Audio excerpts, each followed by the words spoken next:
요즘 그 사람이 당신을 부르는 말투 기억나십니까? 처음이랑 지금이 같다고 말할 수 있습니까?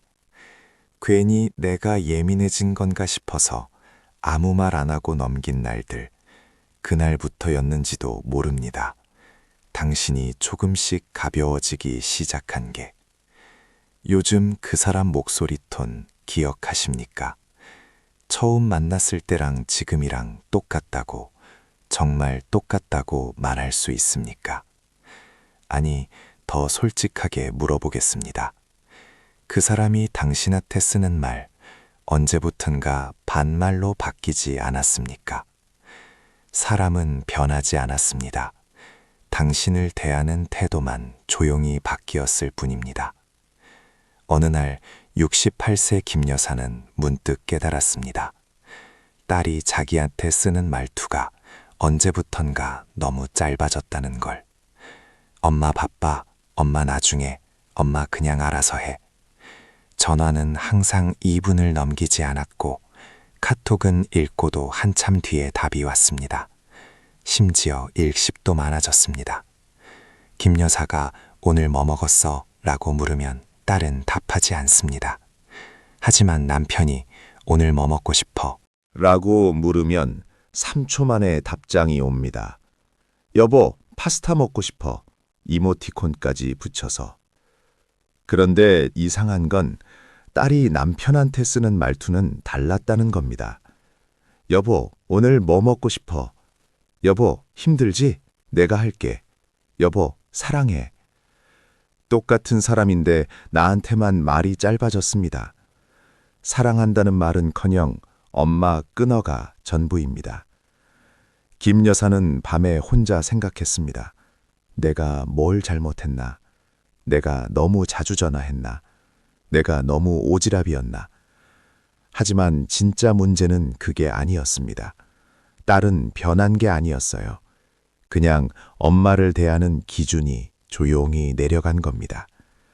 여기서 중요한 포인트 하나. 딸이 처음부터 그랬을까요? 아닙니다. 처음 결혼했을 때 딸은 김 여사한테 전화를 잘 했습니다. 엄마, 오늘 이런 일이 있었어. 엄마, 남편이 이렇게 해서 기분 나빴어. 김 여사는 들어주었습니다. 밤 11시에 전화 와도 새벽 1시에 전화 와도 그래, 엄마가 들어줄게. 딸은 위로받았습니다. 그리고 남편한테 가서 또 같은 얘기를 했습니다. 남편도 들어주었습니다. 하지만 남편은 가끔 나 피곤해 라고 했습니다. 나도 일 끝나고 힘들어 라고 했습니다. 딸은 배웠습니다. 아, 남편한테는 조심해야겠구나. 남편한테는 너무 자주 얘기하면 안 되겠구나. 하지만 엄마는 절대 피곤해 라고 안 했으니까, 엄마는 항상 들어주니까 엄마한테는 마음껏 해도 되는구나. 그렇게 기준이 정해졌습니다. 남편한테는 조심, 엄마한테는 편함, 그리고 세월이 흘렀습니다. 이제 딸은 남편한테 더 신경 씁니다. 남편 기분 상하지 않게, 남편 피곤하지 않게. 하지만 엄마는 괜찮으니까, 엄마는 이해해 주니까, 엄마나 바빠, 끊어. 이제는 이게 일상입니다. 김 여사는 요즘 딸한테 전화를 잘 안 합니다. 귀찮게 할까봐, 부담 줄까봐. 그리고 혼자 생각합니다. 나는 언제부터 딸한테 부담이 됐을까? 처음엔 조심합니다. 새 직장, 새 동네, 새 관계, 모든 게 낯설 때는 사람들이 조심합니다. 말 한마디도, 표정 하나도 신경 씁니다. 실례지만 괜찮으시면 혹시 제가 이렇게 시작합니다. 그런데 익숙해지면요, 편해집니다. 편해지는 건 좋은 겁니다. 친해지는 거니까. 문제는 그 다음입니다. 편해지면 무례해집니다. 아주 천천히, 아주 자연스럽게. 에이, 괜찮겠지. 원래 우리 사이 이런데 뭐. 그렇게 선을 하나 넘습니다. 그런데 당신이 그걸 참아버리면 그게 기준이 됩니다. 72세 박 씨는 요즘 며느리 눈치를 봅니다. 며느리가 아침상을 차려주지 않는 건 이제 당연해졌습니다. 아버님, 식빵 거기 있어요. 처음엔 미안해 하더니 이젠 그냥 말만 합니다. 그것도 부엌에서 나가면서 돌아보지도 않고. 박 씨는 혼자 식빵을 꺼냅니다. 잼을 바릅니다. 우유를 따릅니다. 그리고 생각합니다. 처음엔 안 그랬는데. 처음엔 정말 안 그랬습니다. 며느리는 처음엔 새벽 6시에 일어나서 아침상을 차렸습니다. 밥, 국, 반찬. 가지박 씨가 이렇게까지 안 해도 되는데 라고 하면 며느리는 아니에요. 당연한 거죠. 라고 했습니다. 그런데 어느 날 박 씨가 또 괜찮다고 했을 때 며느리는 그 말을 믿었습니다. 아, 정말 괜찮으신가 보다.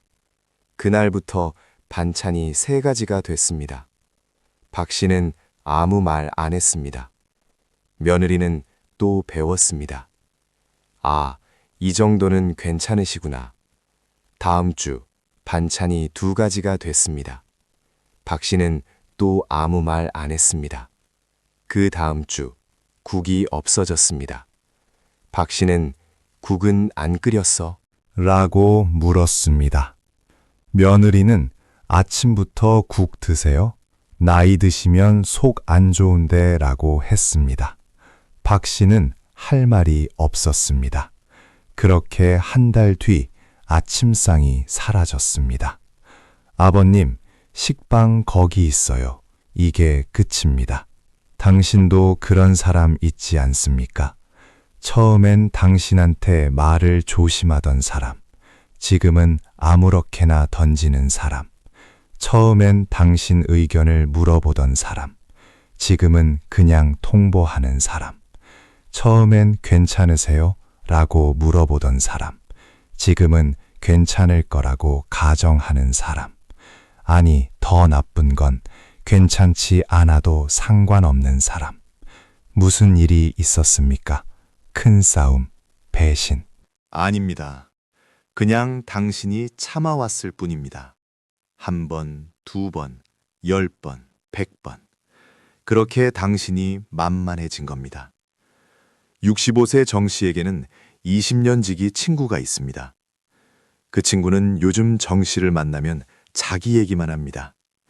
건강 자랑, 자식 자랑, 손주 자랑, 심지어 골프 치러 간 얘기, 제주도 여행 간 얘기, 2시간 내내 쉬지 않고 자기 얘기만 합니다.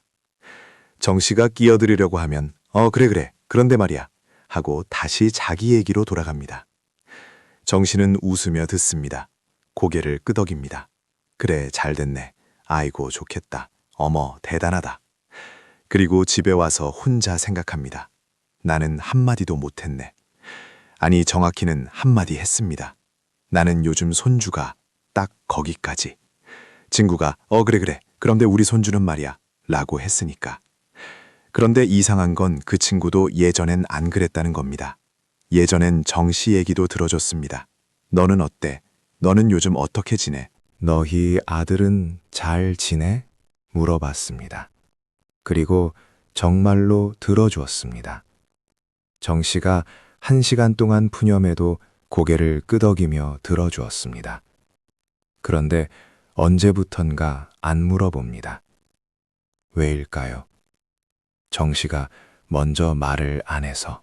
아닙니다. 정 씨가 말을 하려고 하면 그 친구는 이미 다음 할 말을 생각하고 있습니다. 정 씨의 말이 끝나기도 전에 그런데 말이야로 시작합니다. 정 씨는 알아차렸습니다. 아, 이 사람은 내 얘기가 궁금하지 않구나. 그냥 자기 얘기 들어줄 사람이 필요한 거구나. 그리고 내가 그 역할을 너무 잘해줬구나. 20년 동안 너무 잘해준 겁니다. 친구가 힘들다고 하면 밤새 전화 받아줬습니다. 친구가 자랑하고 싶어 하면 박수 쳐줬습니다. 친구가 위로받고 싶어 하면 괜찮아, 다 잘 될 거야 라고 말해줬습니다. 친구 남편 욕도 들어줬습니다. 친구 시댁 욕도 들어줬습니다. 친구가 우울하다고 하면 달려가서 안아줬습니다. 그렇게 20년을 정 씨는 좋은 친구였습니다. 그런데 문제는 너무 좋은 친구가 되면 사람들은 당신을 듣는 사람으로만 기억한다는 겁니다. 말하는 사람으로는 기억하지 않습니다. 정 씨는 지난주에 실험을 했습니다. 친구한테 전화를 안 했습니다. 친구가 먼저 연락하나 확인하려고 일주일이 지났습니다. 연락 없습니다. 2주일이 지났습니다. 연락 없습니다. 한 달이 지났습니다. 그제야 연락이 왔습니다. 야, 너 요즘 바빠? 나 할 얘기 있는데. 정 씨는 웃었습니다. 쓸쓸하게. 나한테 궁금한 게 아니라 자기 얘기 들어줄 사람이 필요했구나. 70세 이 씨는 아들한테 전화합니다. 아들아, 요즘 어떻게 지내니? 바빠. 엄마는? 나는... 엄마, 미안한데 회의 들어가야 돼. 나중에 전화할게. 뚝. 이 씨는 핸드폰을 내려놓습니다. 그리고 생각합니다. 나중에는 오지 않는다는 걸 이미 알면서도 이 씨는 시계를 봅니다. 오후 3시. 아들이 전화한다고 했던 나중에를 기다립니다. 오후 6시. 연락 없습니다. 오후 9시. 연락 없습니다. 밤 11시. 이 씨는 잠을 청합니다. 내일 아침에 문자를 씁니다. 어제 바빴구나. 괜찮아. 아들은 읽고도 답장 안 합니다. 왜 참습니까? 왜 나도 바쁘다고 말 안 합니까? 왜 나도 할 얘기 있다고 말 안 합니까? 왜 너 나중에라고 하고 전화 안 하잖아 라고 말 안 합니까? 시니어 여러분은 압니다.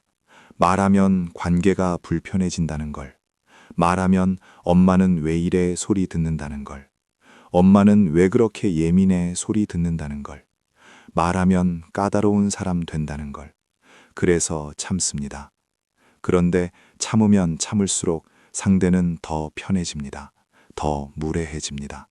왜냐하면 당신이 괜찮은 사람이니까. 아무렇게 대해도 참아주는 사람이니까.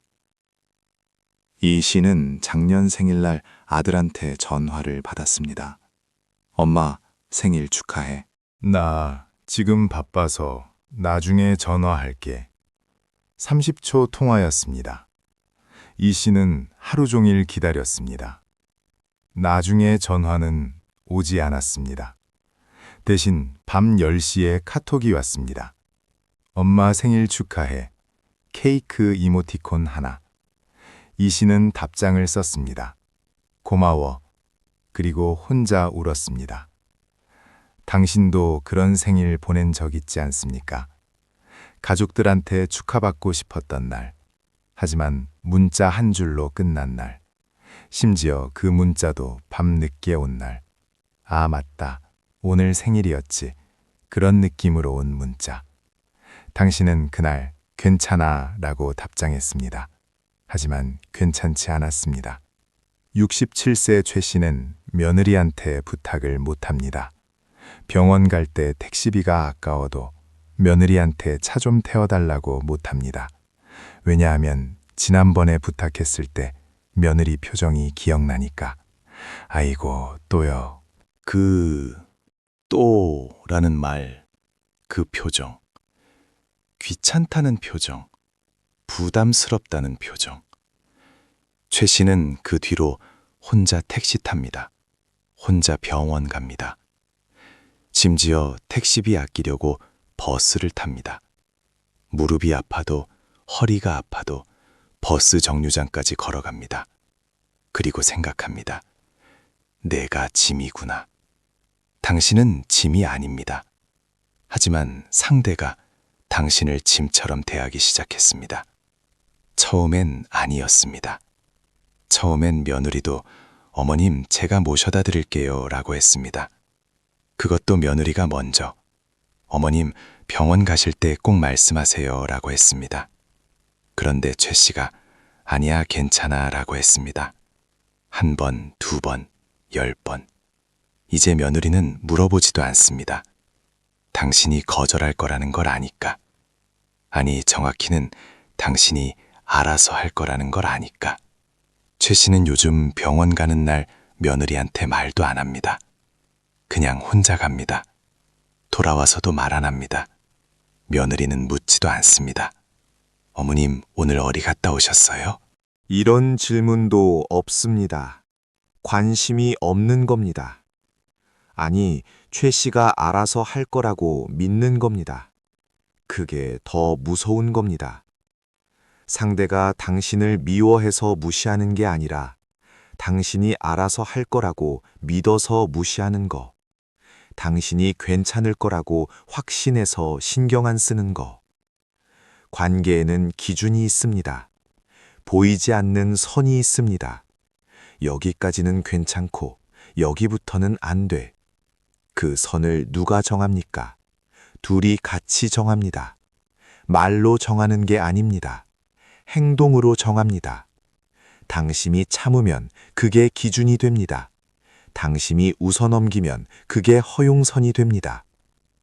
69세 강 씨는 요즘 동생한테 섭섭합니다. 동생은 명절 때만 연락합니다. 그것도 돈 얘기. 형, 미안한데. 강 씨는 압니다. 그 뒤에 뭐가 올지. 애 학원비가, 집 수리비가, 병원비가. 강 씨는 매번 줍니다. 100만 원, 200만 원, 심지어 작년에는 500만 원. 동생은 매번 고맙다고 합니다. 형, 정말 고마워. 꼭 갚을게. 그리고 또 1년 동안 연락이 없습니다. 생일에도, 명절에도, 강 씨가 입원했을 때도 연락 없습니다. 하지만 돈 필요할 때는 또 연락 옵니다. 형, 또 미안한데 처음엔 안 그랬습니다. 동생은 처음 빌릴 때 정말 미안해했습니다. 무릎까지 꿇을 듯이 형, 정말 미안해. 이번 한 번만 꼭 갚을게. 강 씨는 말했습니다. 아니야, 괜찮아. 동생인데 뭐. 갚지 않아도 돼. 동생은 안심했습니다. 아, 형은 괜찮대. 갚지 않아도 되대. 그리고 두 번째 빌릴 때 조금 덜 미안해했습니다. 형, 또 미안한데 50만 원만. 강 씨는 또 말했습니다. 괜찮아. 그리고 주었습니다. 100만 원을. 동생은 놀랐습니다. 형, 이게 너무 많은데. 아니야. 쓰라고. 동생은 또 배웠습니다. 형은 나한테 너그럽구나. 형한테는 부담 없이 말해도 되겠구나. 세 번째, 네 번째, 10번째. 이제 동생은 미안해 하지도 않습니다. 당연하다는 듯이 형, 이번 달 좀 힘드네. 200만 원만 라고만 합니다. 강 씨가 지난번 돈은 언제 갚을 거야 라고 물으면 동생은 서운해 합니다. 형이 그럴 줄은 몰랐네. 형이 갚지 말라고 했잖아. 형이 형답지 않게 왜 이래? 강 씨는 할 말이 없습니다. 실제로 갚지 마라고 했으니까. 당신도 그렇게 만들어진 관계 있지 않습니까? 처음엔 상대가 미안해하던 일, 이제는 당연하다는 듯이 하는 일. 처음엔 부탁하던 일, 이제는 요구하는 일, 아니 명령하는 일. 처음엔 괜찮으세요? 라고 물어보던 일, 이제는 그냥 하는 일. 누가 그렇게 만들었습니까? 상대가 아닙니다. 당신이 괜찮다고 말해서 갚지 않아도 된다 라고 말해서 그렇게 된 겁니다. 66세 윤 씨는 며느리가 무섭습니다. 며느리는 윤 씨한테 함부로 말합니다. 어머님, 그거 하지 마세요. 어머님, 그렇게 하면 안 된다니까요. 어머님, 왜 맨날 똑같은 실수하세요? 명령조입니다. 윤 씨는 시어머니인데 며느리한테 혼나는 느낌입니다. 친구들한테 하소연했습니다. 요즘 며느리들은 원래 그래. 친구들은 그렇게 말했습니다.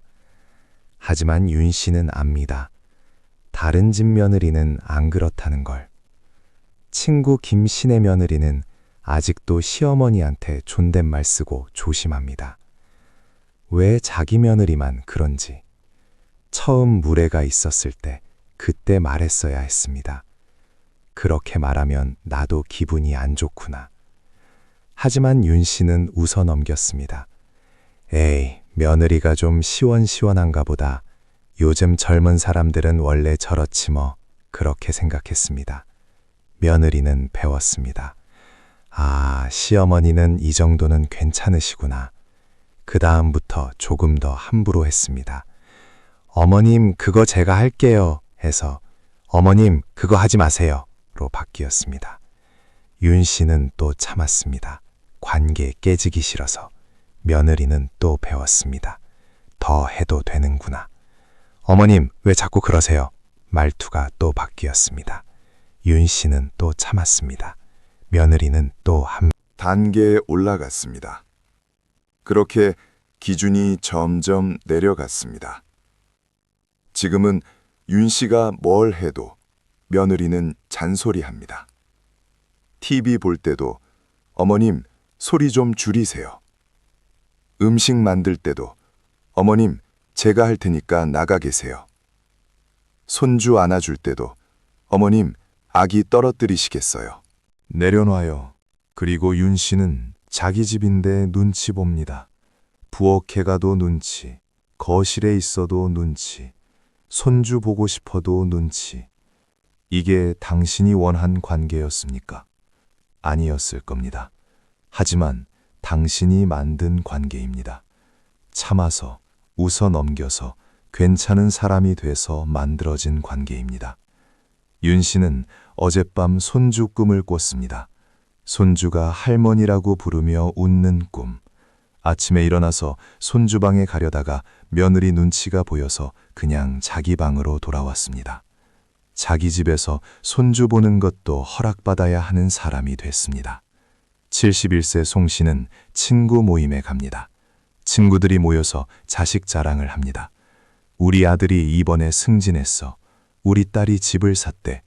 우리 손주가 영재래. 송 씨는 자랑할 게 없습니다.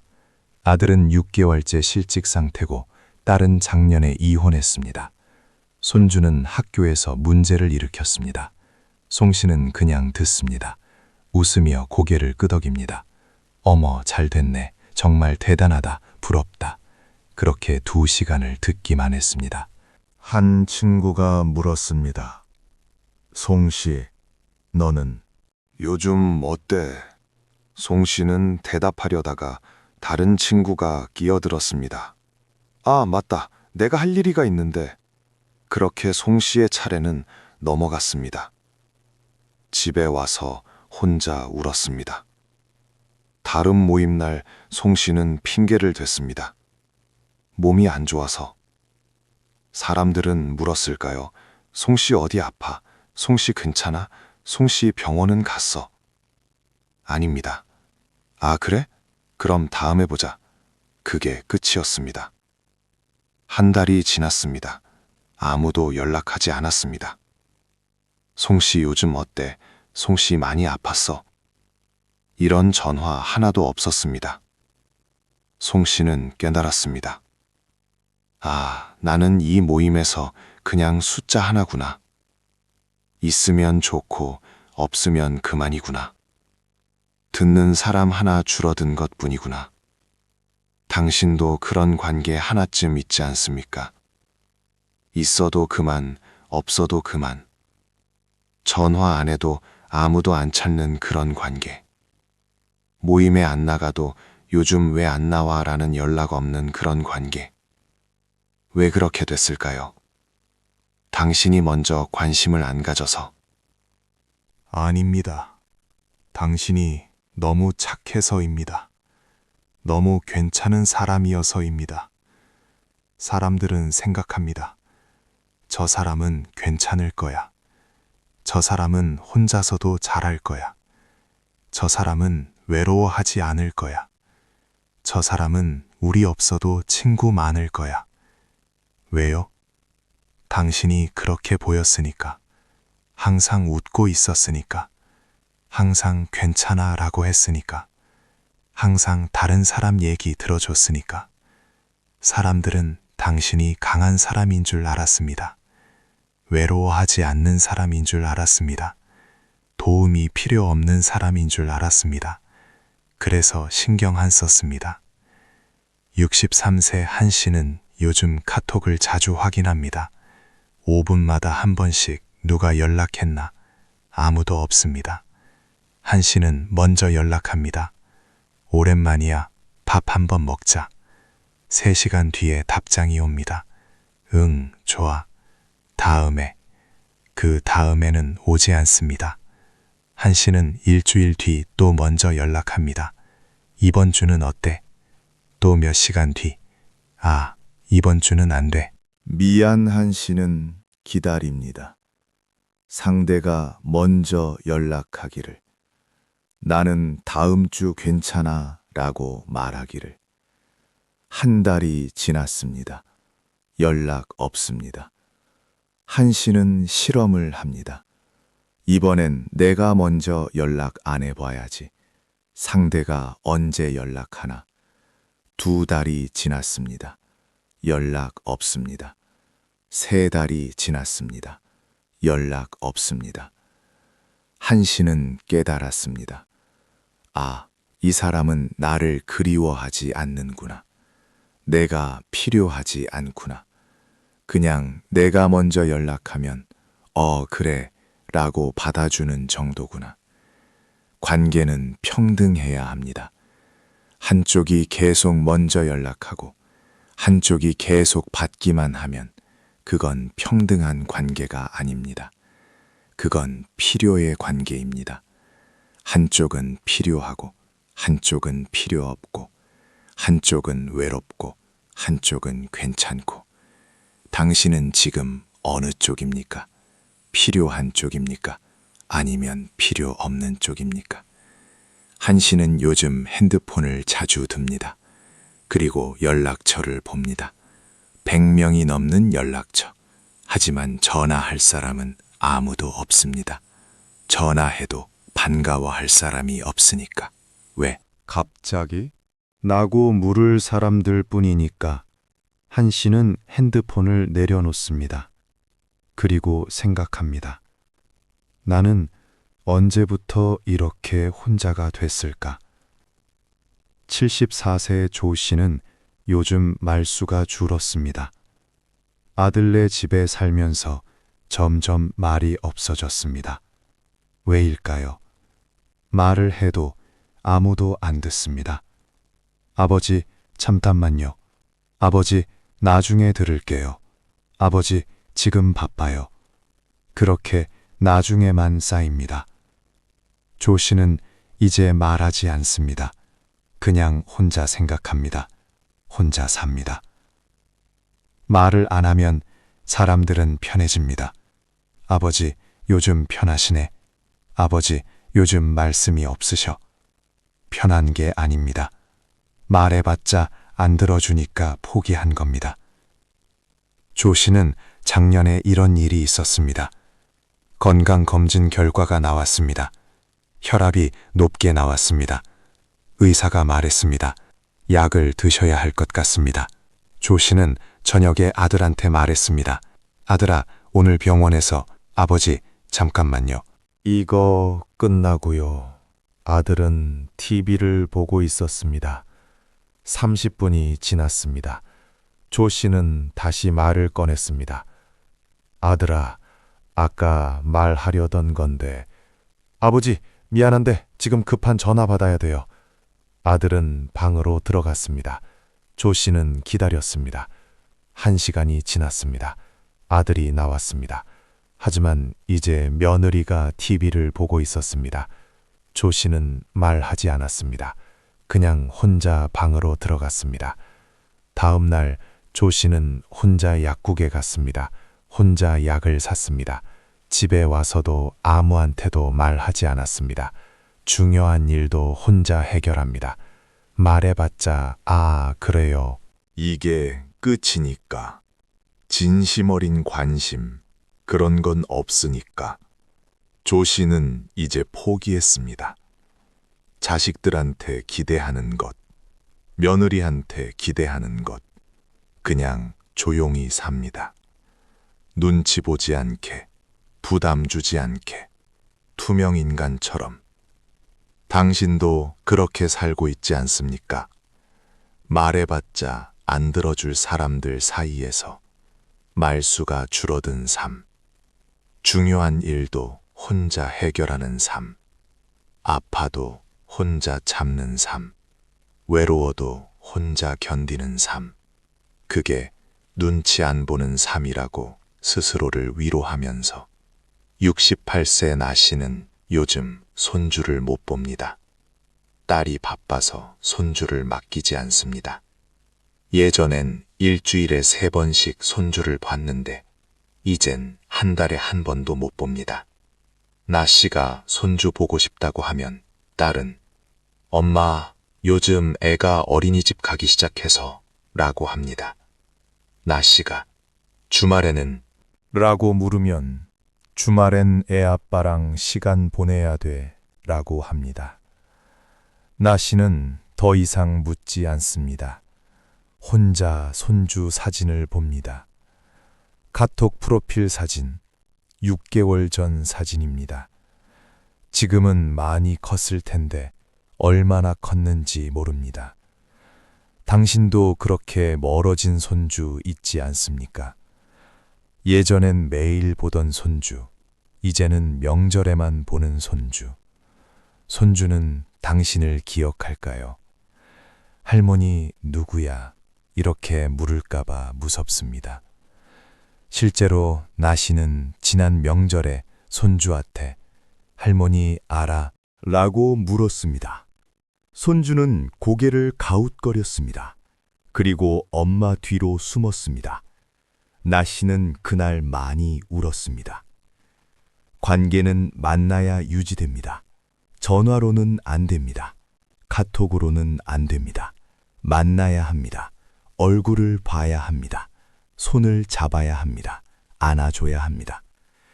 그런데 만날 수가 없으면 관계는 끊어집니다. 아주 천천히, 아주 자연스럽게 끊어집니다. 사람은 변하지 않았습니다. 당신을 대하는 태도만 조용히 바뀌었을 뿐입니다. 그리고 그 태도는 당신이 허용한 만큼 바뀐 겁니다. 처음 무례한 농담, 처음 짧아진 말투, 처음 당연하다는 듯한 부탁, 처음 나중에라는 말, 처음 일십, 처음 눈치. 그때 말했어야 했습니다. 나는 그렇게 대해지고 싶지 않아. 하지만 말 안 했습니다. 관계가 불편해질까봐, 혼자 남을까봐, 이 나이에 또 새 관계가 어디 있어? 라는 생각에 참았습니다. 그리고 지금 참는 게 익숙해졌습니다. 참는 게 당연해졌습니다. 심지어 참는 게 덕이라고 스스로를 위로합니다. 하지만 질문. 하나 드리겠습니다. 그렇게 유지한 관계가 정말 관계입니까? 상대는 편하고 당신만 불편한 관계. 상대는 필요할 때만 찾고 당신은 항상 기다리는 관계. 상대는 함부로 대하고 당신은 참기만 하는 관계. 상대는 당신을 잊어도 되고 당신은 상대를 잊으면 안 되는 관계.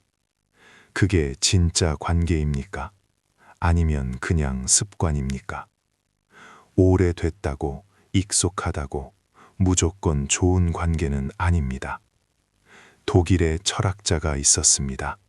마르틴 부버. 그는 관계에 대해 평생을 연구했습니다.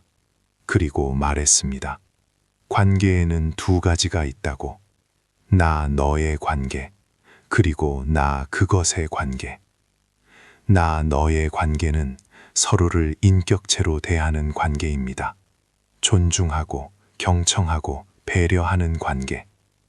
상대의 말에 귀 기울이고 상대의 감정을 헤아리고 상대의 존재를 소중히 여기는 관계. 하지만 나 그것의 관계는 상대를 도구처럼 대하는 관계입니다. 필요할 때만 쓰고 필요 없으면 내버려 두는 그런 관계. 상대의 감정은 중요하지 않고 상대의 말은 들을 필요 없고 상대의 존재는 그저 거기 있는 것일 뿐인 그런 관계. 지금 당신 주변 사람들, 당신을 너로 대합니까? 아니면 그것으로 대합니까? 당신을 인격체로 존중합니까? 아니면 편리한 도구로 씁니까? 당신 말을 경청합니까? 아니면 들은 척만 합니까? 당신을 그리워합니까? 아니면 필요할 때만 찾습니까? 당신이 아파도 괜찮습니까? 아니면 어디 아프세요? 라고 묻습니까? 솔직하게 생각해 보십시오. 그리고 한 명쯤은 얼굴이 떠오를 겁니다. 그 사람에게 묻고 싶습니다. 나는 당신에게 뭡니까? 필요할 때만 찾는 사람입니까? 편할 때만 연락하는 사람입니까? 함부로 대해도 참아줄 사람입니까? 돈 필요할 때만 생각나는 사람입니까? 외로울 때 전화할 사람입니까? 아니면 정말 소중한 사람입니까? 하지만 그 사람한테 묻기 전에 자신에게 먼저 물어야 합니다. 나는 왜 이 관계를 놓지 못하는가? 혼자가 무서운가? 이 나이에 새 관계를 만들 자신이 없는가? 외로움이 무서운가? 아니면 정말로 이 사람이 소중한가? 정직하게 답하십시오. 거짓말하지 마십시오. 스스로를 속이지 마십시오. 만약 그저 외로움이 무서워서, 혼자 남는 게 무서워서 붙잡고 있는 거라면 그건 관계가 아닙니다. 그건 집착입니다. 그건 의존입니다. 그 관계는 당신을 행복하게 하지 않습니다. 당신을 더 외롭게 만들 뿐입니다. 하지만 정말로 그 사람이 소중하다면 말해야 합니다. 나는 이렇게 대해지고 싶지 않아. 나도 존중받고 싶어. 나도 그리워지고 싶어. 나도 네가 필요해. 나도 네 얘기 듣고 싶어. 말해야 합니다. 두려워하지 마십시오. 관계가 깨질까봐 두려워하지 마십시오. 진짜 관계는 솔직한 말로 깨지지 않습니다. 오히려 더 단단해집니다. 그래서 상대가 바뀌면 그 관계는 살릴 수 있습니다. 진짜 관계로, 나 너의 관계로 만들 수 있습니다. 하지만 상대가 안 바뀌면, 상대가 여전히 당신을 그것으로 대하면, 상대가 여전히 필요할 때만 찾으면, 상대가 여전히 함부로 대하면 그 관계는 애초에 살릴 가치가 없던 겁니다. 놓아버리십시오. 중요한 건 당신의 존엄입니다. 나이가 들었다고, 외롭다고, 쓸모 없어진 것 같다고 함부로 대해져도 되는 건 아닙니다. 당신은 여전히 소중한 사람입니다.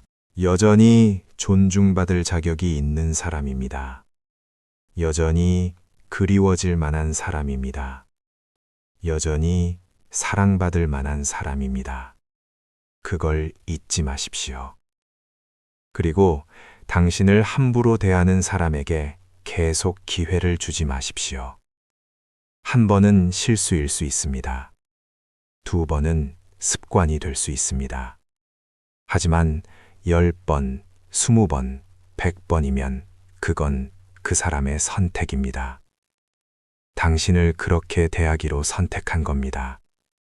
이제 당신도 선택하십시오.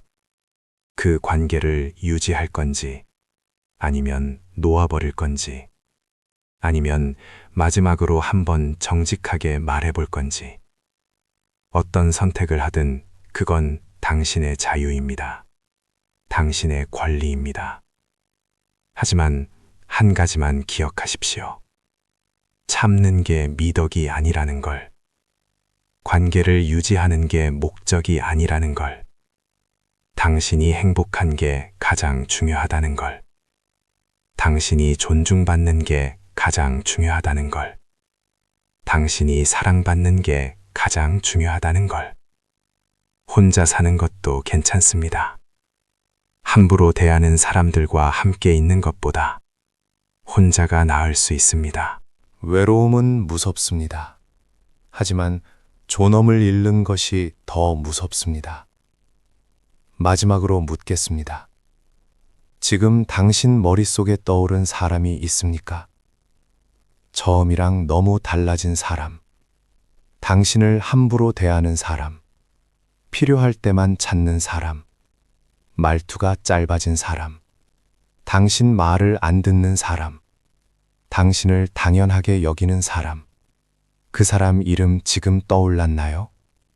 그 사람 얼굴 지금 보입니까? 그 사람이 당신한테 했던 말 기억나십니까? 그 관계 아직도 붙잡고 계십니까? 왜입니까? 정말 소중해서입니까? 아니면 외로움이 무서워서입니까? 댓글로 남겨주십시오. 당신만 그런 게 아닙니다. 당신 혼자가 아닙니다. 우리 모두 비슷한 아픔을 가지고 있습니다. 비슷한 후회를 가지고 있습니다. 비슷한 외로움을 가지고 있습니다. 함께 나누어 봅시다.